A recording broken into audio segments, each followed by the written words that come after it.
जी बिल्कुल, असां मौजूद आहियूं शहदादपुर प्रेस क्लब ॿाहिरां, जिते हिन वक़्तु शहदादपुर जी सिंधी अदबी संगत तरफ़ां बहरिया जी वलार ख़िलाफ़ एहतिजाजी रैली कढी पई वञे। अचो त पुछूं था उन्हनि खां त उन्हनि जो छा चवणु आहे। बहरिया टाउन जहिड़ो नापाक मनसूबो सिंधियुनि माण्हुनि खे अक़लियत में तब्दील करण जो हिकु मनसूबो आहे।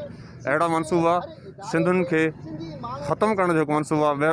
हुकूमत खां अपील था कयूं त इहे मनसूबा बराए महिरबानी ख़तमु कया वञनि। इहो मुतालबो करियूं था हुकूमत खां त फौरी तौर ते मनसूबा ख़तमु करे सिंध जे सिंधी असली मालिकनि खे सिंध में रहण जो हक़ ॾिनो वञे। बहरिया टाउन जेको कब्ज़ो करे स्कीमुनि जे नाले में जेका रियल इस्टेट ठाहियो पियो, जेके उहो तरक़ियात जो नालो असल में तरक़ियाती नाहे, जीअं थरकूल आहे, DH आहे या अहिड़ियूं ॿियूं स्कीमूं आहिनि, उहे सभु तरक़ियात जे नाले में सिंध ते कब्ज़ो न, सिंधी माण्हुनि खे अक़लियत में तब्दील करणु, सिंध जे वसीलनि ते कब्ज़ो करणु। इन बहरिया टाउन जो जेको मनसूबो आहे इहो जेके आहिनि से ग़लति जेके आहिनि से फ़ैसिला कया वञनि था ऐं धारनि जी आबादी कई वञे थी।